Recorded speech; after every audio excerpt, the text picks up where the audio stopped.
बेंगलुरु में आरएसएस की वार्षिक बैठक में एक बड़ा फैसला हो गया है। संघ की ये बैठक हर साल होती है जिसमें उसके जुड़े सभी 32 संगठन हिस्सा भी लेते हैं और इस बैठक में अगले एक साल तक होने वाले कामकाज की रणनीति तय की जाती है। और इस साल बीजेपी को लेकर आरएसएस को 2 बड़े फैसले लेने हैं, इसलिए इस बैठक पर सभी की नजरें टिकी हुई हैं और ये बैठक बहुत ही महत्वपूर्ण मानी जा रही है।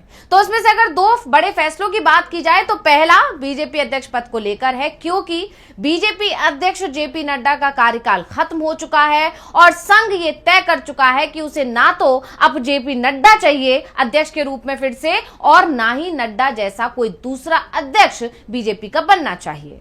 आरएसएस की तरफ से भले ही मीडिया के सामने आकर यह बात कही जा रही हो कि वो बीजेपी का अध्यक्ष तय नहीं करता, उसके 32 संगठन हैं और हर संगठन अपना अध्यक्ष तय करता है, इसमें संघ का कोई हस्तक्षेप नहीं होता। लेकिन यह बात हम सभी को पता है कि बीजेपी का अध्यक्ष कौन होगा, ये नागपुर से ही तय होता है। और इस बार तो इसलिए बीजेपी अध्यक्ष संघ की मर्जी का बनना है क्योंकि फैसला सिर्फ बीजेपी अध्यक्ष को लेकर नहीं होना है, बल्कि उसके बाद प्रधानमंत्री पद को लेकर भी होना है। क्योंकि एक तरफ नरेंद्र मोदी के समर्थक लगातार ये दावा कर रहे हैं कि पीएम की कुर्सी खाली नहीं है, तो वहीं दूसरी तरफ आरएसएस के अंदर से जो संकेत मिल रहे हैं उसका ये इशारा कर रहे हैं कि पीएम मोदी के विकल्प पर विचार हो रहा है और नाम भी लगभग तय कर लिया गया है। तो संघ की बैठक में क्या हुआ खास, जिसके बाद दिल्ली तक मच गई है हलचल, आज हम इसी को लेकर अपनी स्पेशल रिपोर्ट में करने जा रहे हैं चर्चा। नमस्कार, मैं हूं अंशिता। तो सबसे पहले हम बात करते हैं आरएसएस की कि आखिर उसकी तरफ से इन सभी मुद्दों पर क्या कहा जा रहा है।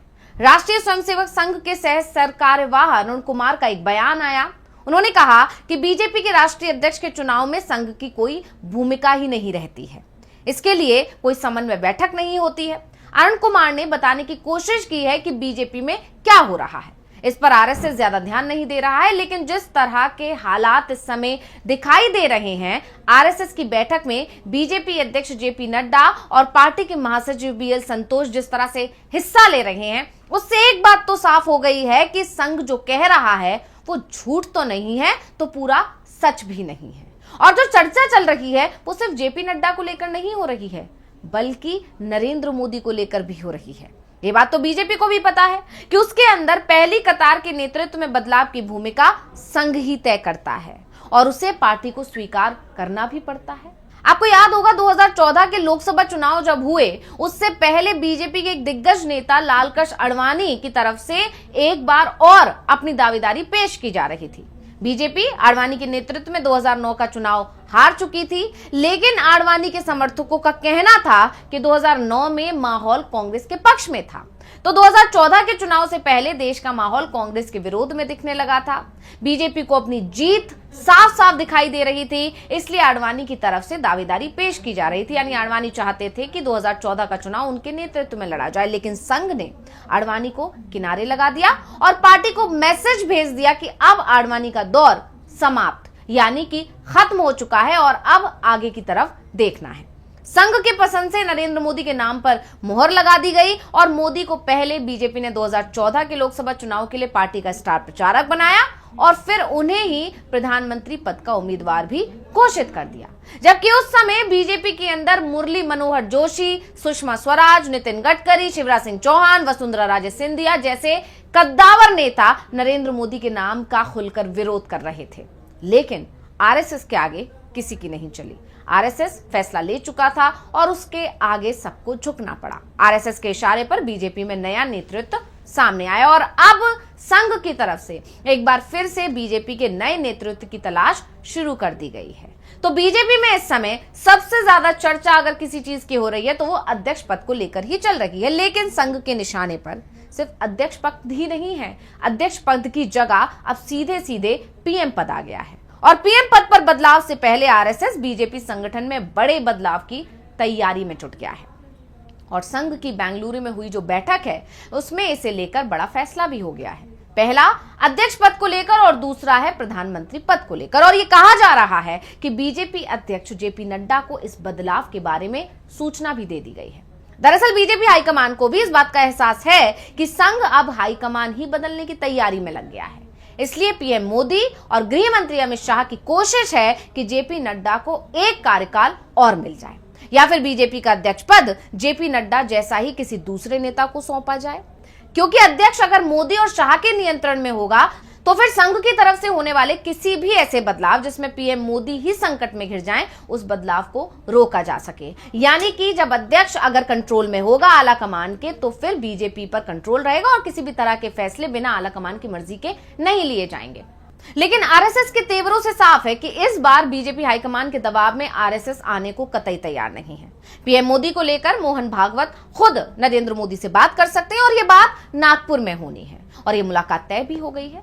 30 मार्च को मोहन भागवत और नरेंद्र मोदी के बीच एक बैठक होने वाली है और इस बैठक पर सभी की नजरें टिकी हुई हैं। कहा तो यह भी जा रहा है कि इसी बैठक में पीएम मोदी को उनके भविष्य की सियासी पारी के बारे में संघ साफ साफ बता देगा। वैसे ये खबर भी सामने आ रही है कि संघ ने पीएम मोदी की जगह लेने के लिए यूपी के सीएम योगी आदित्यनाथ का नाम लगभग तय कर लिया है और इस बारे में मोहन भागवत खुद पीएम मोदी से चर्चा कर सकते हैं और योगी के लिए बीजेपी में किसी तरह की रुकावट नहीं आए, उसकी तैयारी भी संघ की तरफ से पहले से ही की जा रही है। बता दें कि नरेंद्र मोदी को पीएम उम्मीदवार घोषित करने से पहले संघ की तरफ से बीजेपी अध्यक्ष पद भी बदलाव किया गया था। संघ ने पहले 2013 में बीजेपी अध्यक्ष पद पर राजनाथ सिंह को बैठाया और उसके बाद एल के आडवाणी को सियासी वनवास पर भेज दिया और कुछ ऐसा ही अब पीएम मोदी के साथ भी हो सकता है। तो अब संघ के फैसले की खबर से बीजेपी हाईकमान में खलबली मच गई, क्योंकि ये तय माना जा रहा है कि अगर पीएम और बीजेपी अध्यक्ष पद पर बदलाव हो जाता है और आरएसएस की पसंद से ही ये तय होगा, तो साफ है कि बीजेपी के अंदर बहुत बड़े बदलाव भी होंगे। जिन नेताओं को अभी किनारे लगा दिया गया है उन्हें एक बार फिर से आगे बढ़ाया जा सकता है और जो नेता इस समय सियासी आसमान पर हैं, उनकी ताकत को कम किया जा सकता है।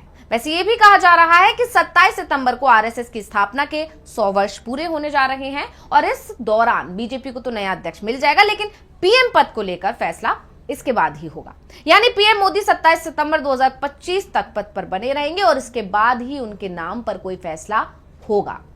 फिलहाल चर्चाओं ने जोर पकड़ लिया है और इसी चर्चा ने बीजेपी खेमे में खलबली भी मचा दी और अब सबकी जो निगाहें हैं वो 30 मार्च पर टिकी हुई हैं, जब पीएम मोदी संघ प्रमुख से मिलने जा रहे हैं, मुख्यालय जा रहे हैं। देखना होगा कि उस दिन क्या बड़ी खबर सामने आती है। तो रिपोर्ट आपको कैसी लगी, हमें कमेंट करके अपनी राय जरूर दीजिएगा। इसी के साथ मुझे दीजिए इजाजत। देखते रहिए डीवी लाइव। नमस्कार। हमारे चैनल से जुड़े रहने के लिए यूट्यूब पर टाइप करें डीवी लाइव, सब्सक्राइब बटन को क्लिक करें और बेल आइकन को दबाना न भूलें ताकि खबरें आप तक पहुंचती रहें। देखते रहिए डीवी लाइव, क्योंकि यहाँ हैं खबरें लगातार।